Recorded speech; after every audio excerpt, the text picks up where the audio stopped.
Part 1. Okay, Patrick, you begin.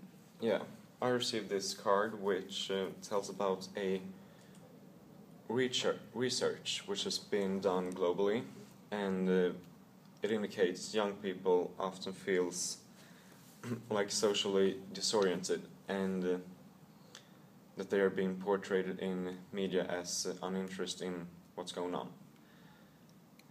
And a youth reporter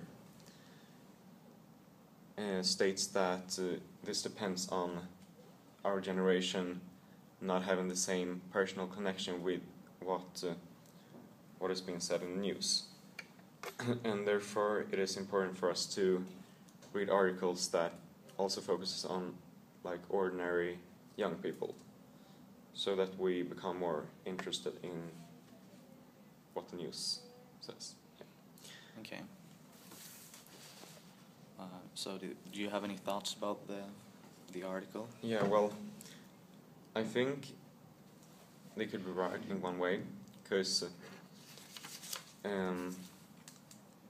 mean, maybe there are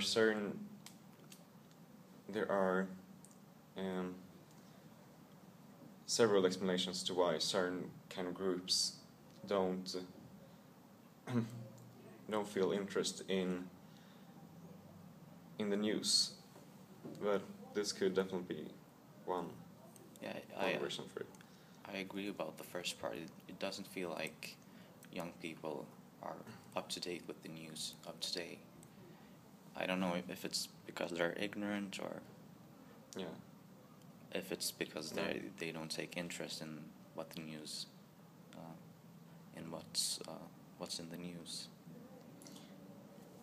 No. Well, it's an interesting thought, at least. Yeah. Okay. Well, let's move on to you. Yeah. My card is about a recent study that says the people rarely listen to the radio intentionally. More often, it happens when listening to the radio news. It happens when you're listening to something else.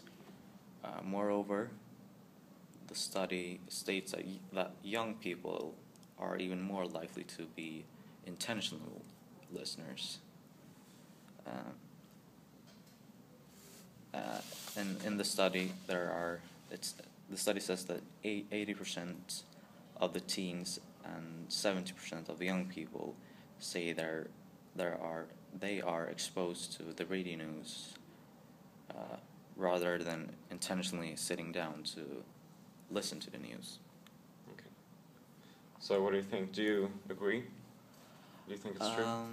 Yeah, I agree, but I would say the whole act of listening to radio is a bit is unintentional, because I think listening to the radio is something that you do when doing something else. It's not. Yeah. Back in the days, you could sit down just to listen just to listen to the news. But I think nowadays it's more like you listen to the radio when you're in the car, or in situations like that. Okay. End of part 1.